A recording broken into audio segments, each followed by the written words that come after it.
नमस्कार, स्वागत, अभिवादन आपका। मैं दुर्गेंद्र चौहान हूं।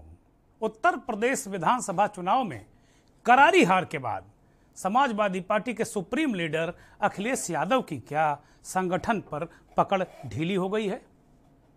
विधान परिषद की 36 सीटों के चुनाव में जिस तरीके से समाजवादी पार्टी के उम्मीदवारों की छीछा लेदर हो रही है, छीछा लेदर, उससे तो यही संकेत और संदेश मिल रहे हैं। पार्टी का काडर किस कदर मजबूत नहीं, मजबूर नजर आ रहा है। उदयवीर सिंह ठाकरे जैसे नेता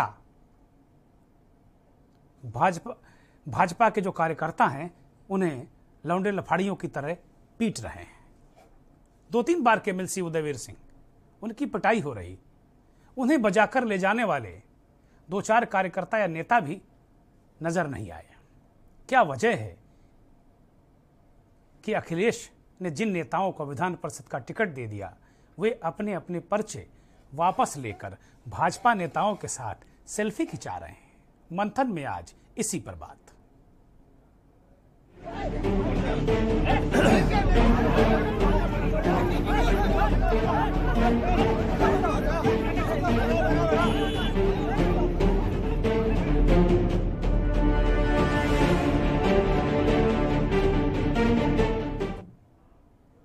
एक वक्त था, कैसा वक्त? नेताजी का वक्त। मजाल थी कि नेताजी मुलायम सिंह का कोई कार्यकर्ता किसी दूसरे दल के सामने या किसी नेता के सामने समर्पण कर दे। मजाल थी कि सपा का काडर अपने जिला, शहर और प्रदेश के नेता प्रत्याशी का साथ छोड़कर भाग जाए। मजाल थी क्या नेता पिटता रहे और कार्यकर्ता देखता रहे। लेकिन समाजवादी पार्टी में यह सिलसिला पिछले पंचायत चुनाव से शुरू हो गया है। विधानसभा चुनाव में करीब, जो मेरे पास जोड़ गांठ कर एक आंकड़ा सामने आया कि जो अभी हाल में विधानसभा चुनाव बीता है और इसका रिजल्ट 10 मार्च को आया है, उसमें करीब 32 ऐसी सीटें सामने आई जहां मतदान या मतगणना के दौरान सपा के एजेंट नेता भाजपा के सामने मैदान छोड़ गए। यही सीन एक बार फिर विधान परिषद के चुनाव में दोहराया जा रहा है। विधानसभा में मैदान छोड़ने के कारण कम से कम 40 से 50 सीटें समाजवादी पार्टी वो हार गई जो वो जीत सकती थी। एटा की 2 विधान परिषद की सीटों पर पहले भाजपा के समर्थकों ने 2 बार के एमएलसी उदयवीर सिंह ठाकरे और राकेश यादव का पर्चा छीन लिया, उनके साथ मारपीट की।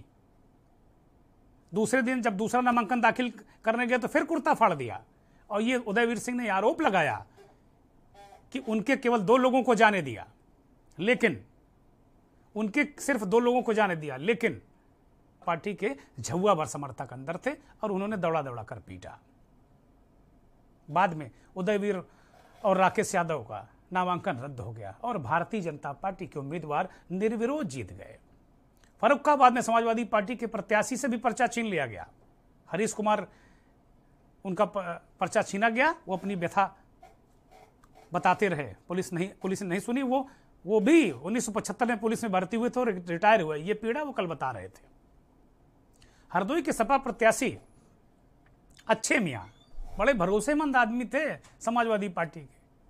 नरेश अग्रवाल जो वहां के असरदार नेता हैं, इस समय भारतीय जनता पार्टी में आ गए हैं, उनके भाई अशोक अग्रवाल को भारतीय जनता पार्टी ने एमएलसी का प्रत्याशी बनाया गया था।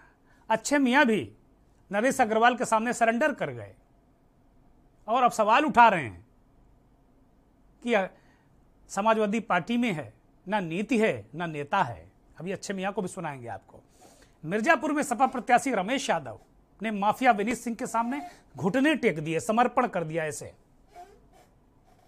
वो बाइट भी सुनाएंगे किस तरीके से सीना चौड़ा करके विनीत सिंह एमएलसी बन गए, अब माननीय हो गए। गाजीपुर से भी खबरें आ रही हैं कि इसी तरह वहां भी पर्चा वापस ले लिया गया, समाजवादी पार्टी का उम्मीदवार बैठ गया। अब कुल मिलाकर ये दृश्य अगर इसको आइडेंटिफाई करें तो विधानसभा चुनाव के बाद विधान परिषद की 36 सीटों के लिए चुनाव था, बड़ा महत्वपूर्ण था। संगठन के लिए भी, अखिलेश यादव के लिए, क्योंकि इसमें अधिकतर वो सीटें थीं जो समाजवादी पार्टी के कब्जे में थी, और भारतीय जनता पार्टी ने समाजवादी पार्टी के दर्जनों एमएलसी को दल बदल करा के अपने पाले में कर लिया था, और अब उन्हें इस बार चुनाव मैदान में भारतीय जनता पार्टी ने अपने टिकट पर उतारा है। तो अखिलेश यादव और समाजवादी पार्टी दोनों के लिए यह विधान परिषद का चुनाव विधानसभा से कम प्रतिस्पर्धा वाला नहीं है। लेकिन ऐसा मानकर क्या समाजवादी पार्टी बैठ गई है कि भाई छोड़ दो मैदान? कोई मंथन नहीं, कोई चिंतन नहीं, पता नहीं कैसे कैसे लोगों को टिकट दे दिया। 3 दृश्य हमने आइडेंटिफाई किए। एक वो दृश्य, पिटते समाजवादी पार्टी के उम्मीदवार नेता। दूसरा दृश्य, नामांकन रद्द होने के बाद मायूस नेता और खिलखिलाते भारतीय जनता पार्टी के लोग। और तीसरा दृश्य बड़ा ही विनोदी दृश्य है कि जिन नेताओं को भैया यानी अखिलेश यादव ने टिकट दिया, वो भारतीय जनता पार्टी के नेताओं के साथ ऐसे सेल्फी खिंचवा रहे हैं। गजब है, गजब है।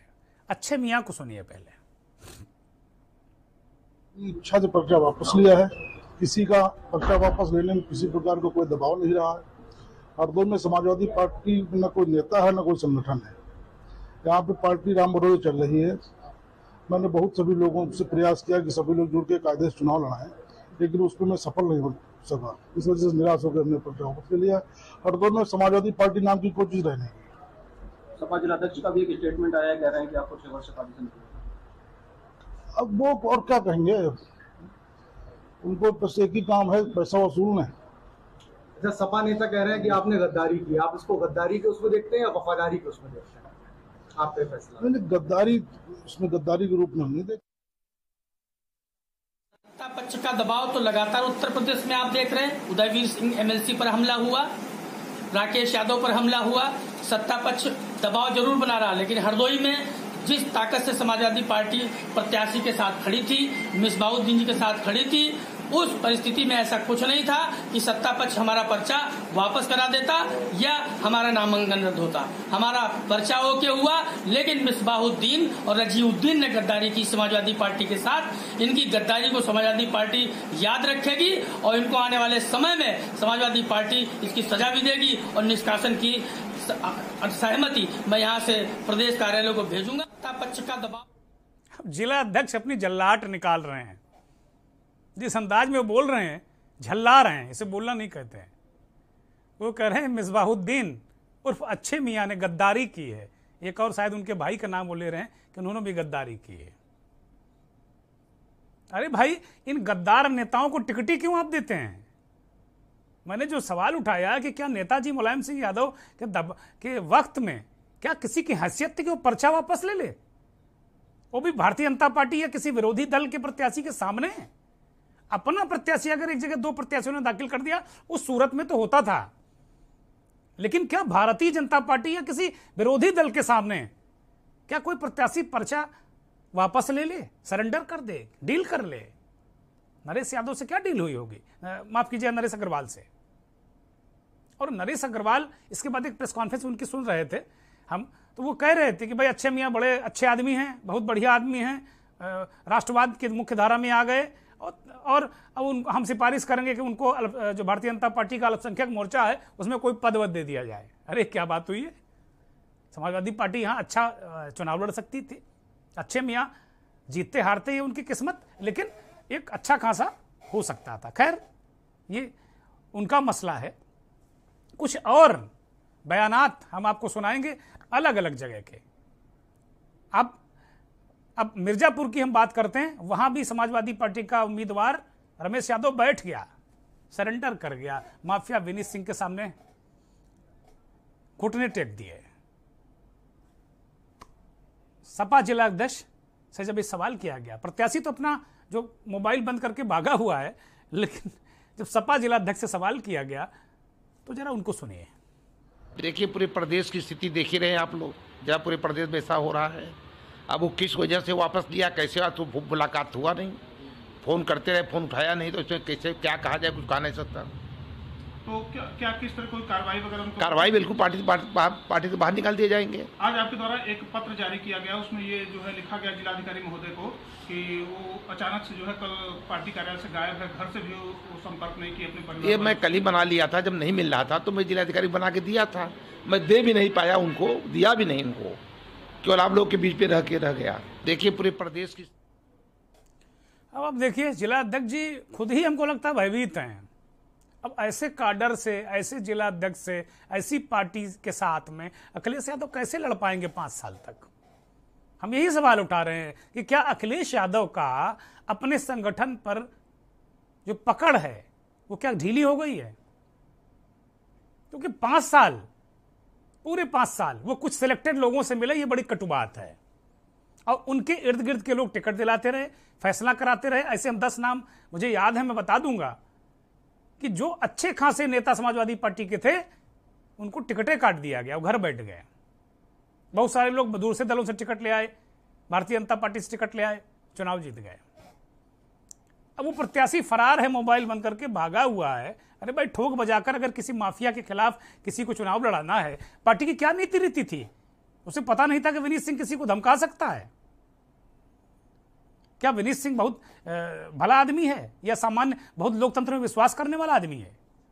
ठीक है, आज वो चुनाव जीत गए, माननीय हो गए, लेकिन क्या उनका जो उनका क्या कैंडिडेचर है वो सब जानते हैं।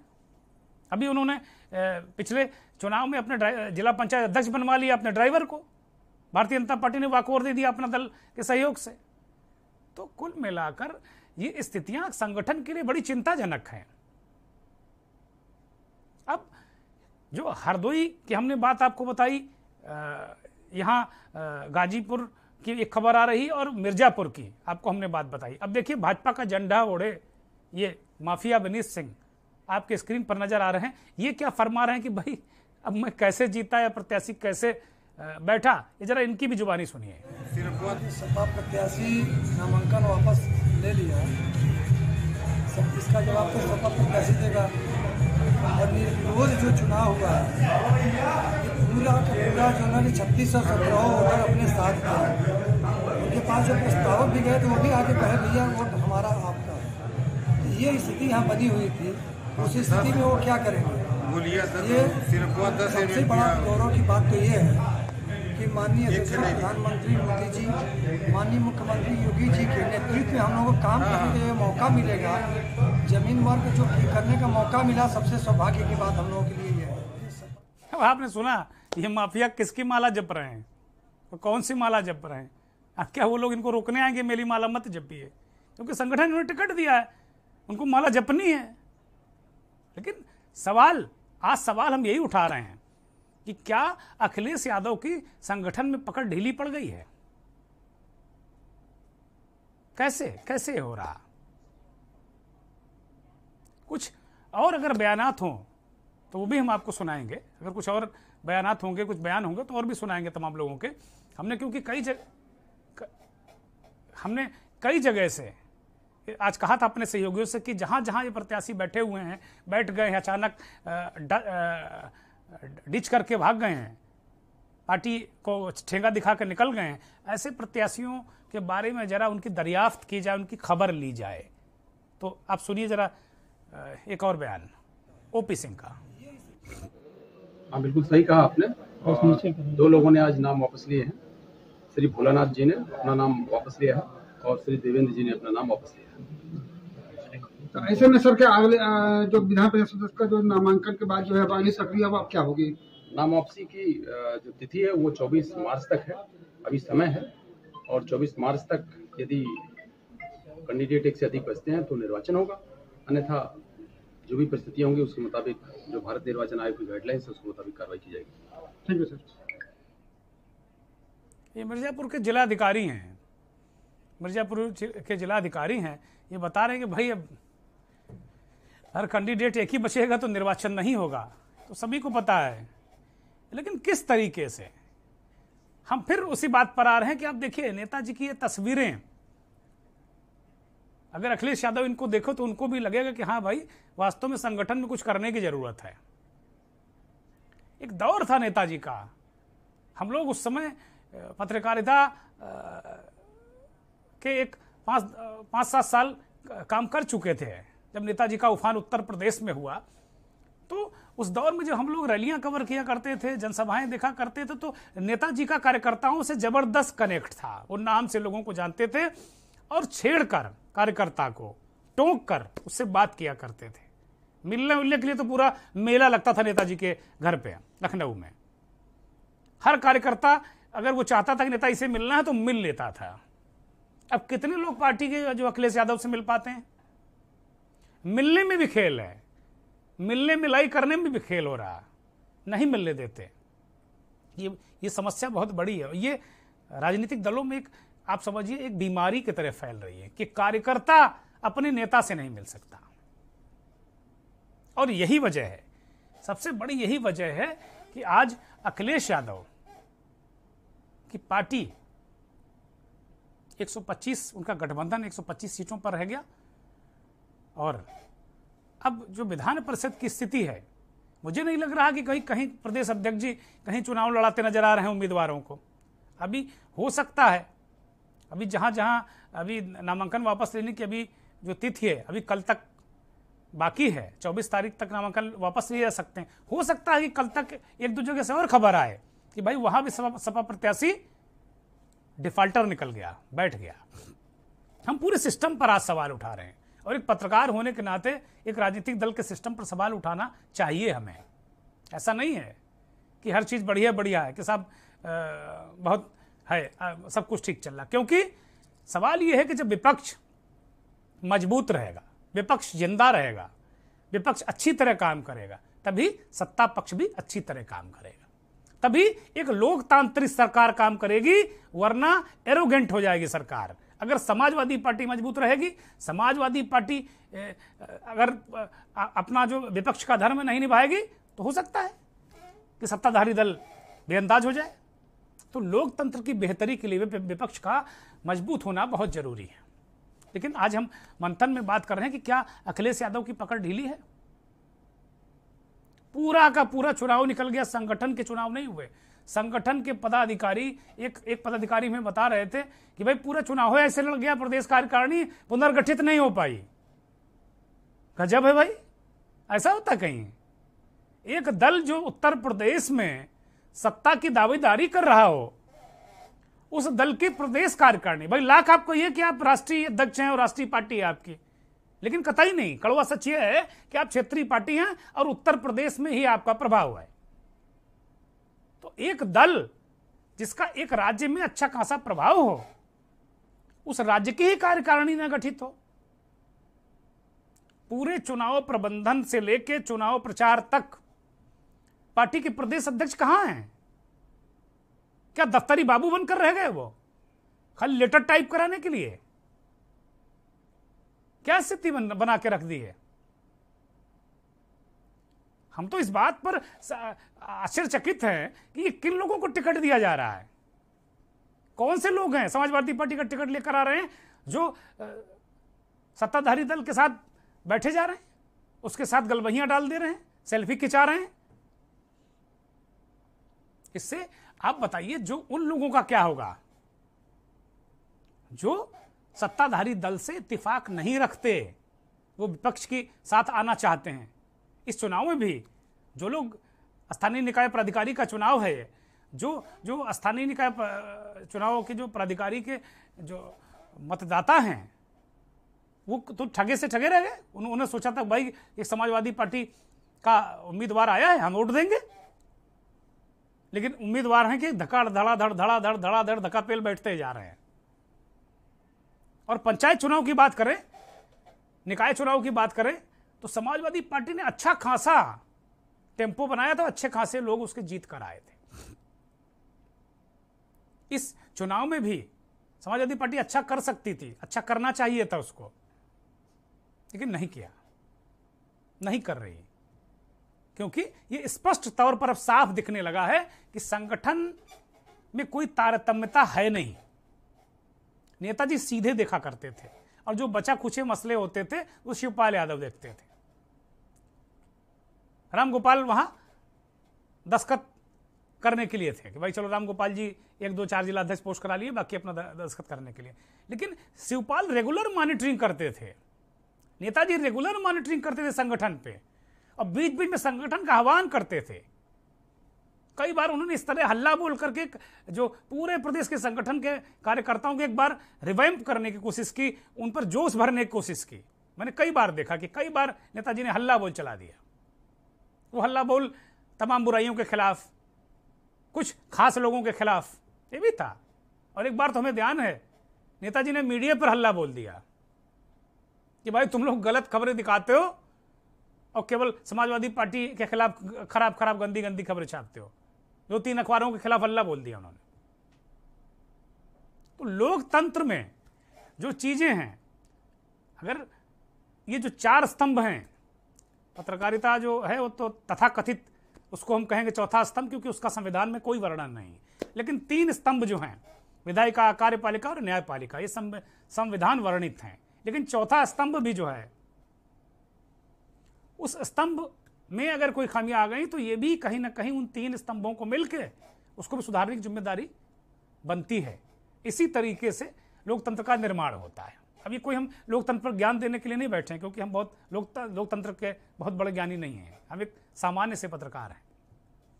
लेकिन हम यहाँ बात कर रहे हैं कि भाई अखिलेश यादव की पकड़ क्यों ढीली पड़ी। क्योंकि 2017 में चुनाव हारने के बाद अगर अखिलेश यादव लिस्ट बनाएं और अपने अंतर्मन में ऐसे दिल पर हाथ रखें और पूछे कि कितने कार्यकर्ताओं से मिले, मैं चाटुकारों की बात नहीं कर रहा हूं, मैं चाटुकारों की बात नहीं कर रहा हूं, मैं चमचों की बात नहीं कर रहा हूं, कार्यकर्ताओं से कितने मिले, नेताओं से कितने मिले। कानपुर के एक उनके नेता 1992 के साथ में 1992 से पार्टी का झंडा डंडा एजेंडा लेकर चलने वाले नरेंद्र सिंह पिंटू ठाकुर इतना आहत हो गए, चुनाव परिणामों से इतना आहत हो गए कि लखनऊ में विधानसभा के बाहर आग लगा ली अपने शरीर को। नरेंद्र सिंह पिंटू ठाकुर, उन्होंने आग लगा ली। इस तरह के कार्यकर्ता हैं समाजवादी पार्टी में और उनकी कोई कद्र नहीं है। नरेंद्र सिंह पिंटू ठाकुर लखनऊ में अपनी जिंदगी के लिए संघर्ष कर रहे हैं, भर्ती हैं वहां के एक निजी अस्पताल सिप्स में।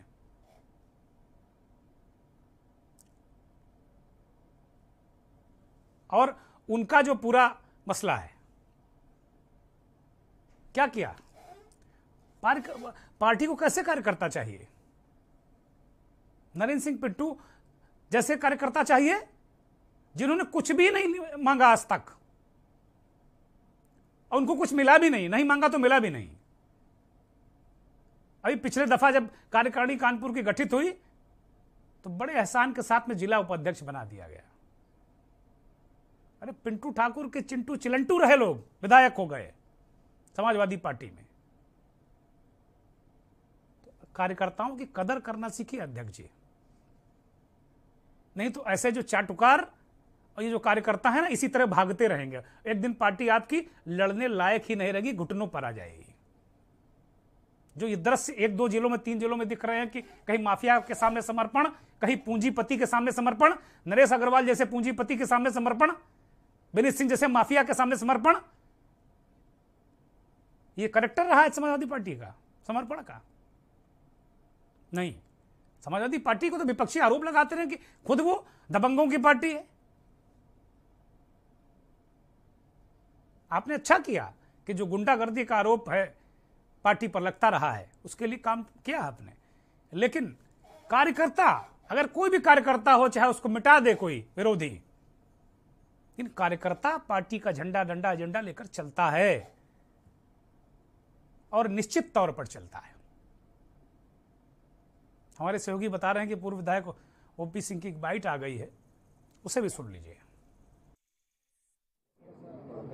सर, गाजीपुर में समाजवादी का परचम है, उसके बावजूद भी समाजवादी कैंडिडेट एमएलसी के वो रण छोड़ निकले, क्या वजह लगती है और क्या कहेंगे सर इस पर? मैंने तो आपसे पहले ही कहा कि उसको छोड़ाया गया जबरदस्ती, जोगी जी के यहाँ ले गया, देश के उत्तर प्रदेश के मुख्यमंत्री जी के यहाँ, और उससे दबाव बनाकर कि तुम्हें बर्बाद कर देंगे, तुम्हें तबाह कर देंगे। और उसका जीता जाता सबूत है कि मदन यादव जो प्रत्याशी है डमी हमारा, उससे घर जेसीबी लेके चले गए। इससे बड़ा सबूत और क्या दे सकता हूँ, आप बता दो। ऐसे में अब समाजवादी पार्टी यानी जिले की इकाई क्या करेगी सर?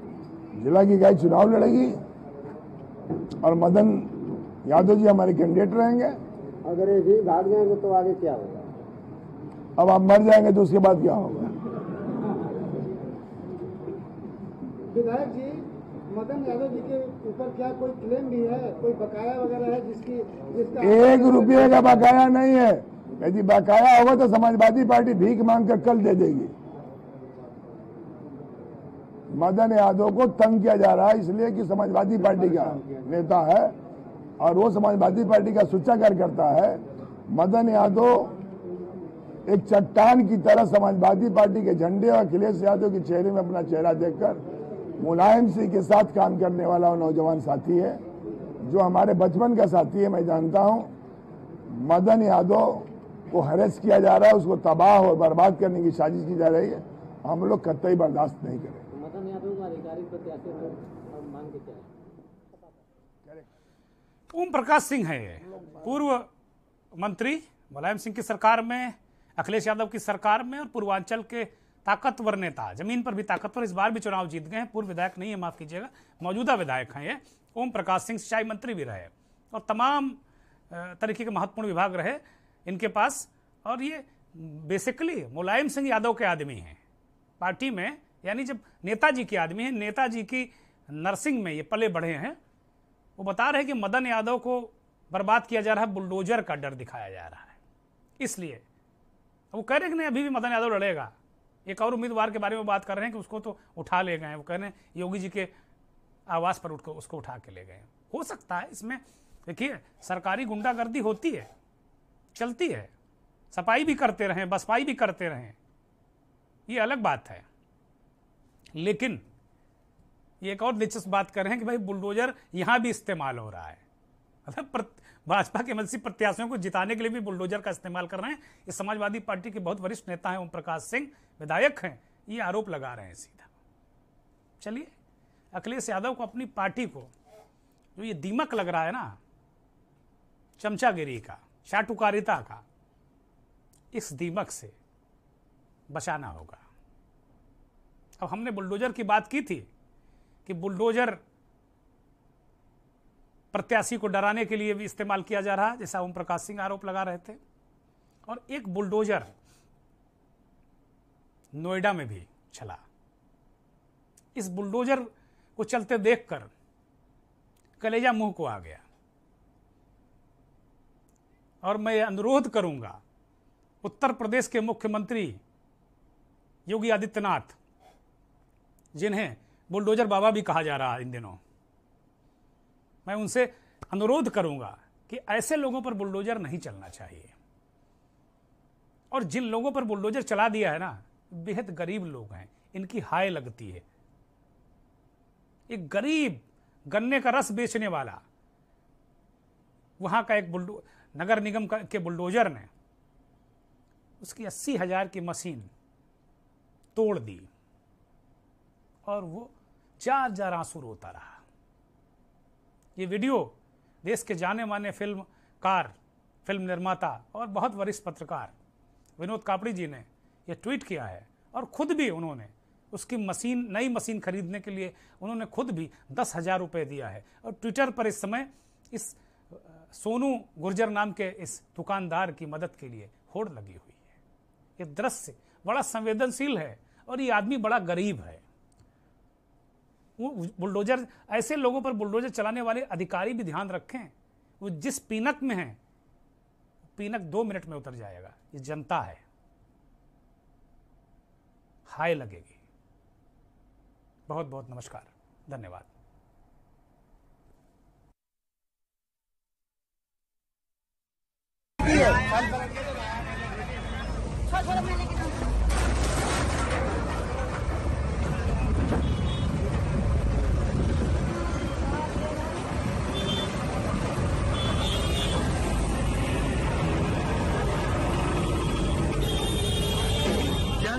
मेरा नाम सतीश है। ये आपका था, कितने में खरीदा था आपने ये? अरे यार, कोई बात नहीं, हम रेंट तो कट करके दिया तो सर, मैं तो निकल के जा रहा था, यहाँ खड़ा भी होता हूँ मैं।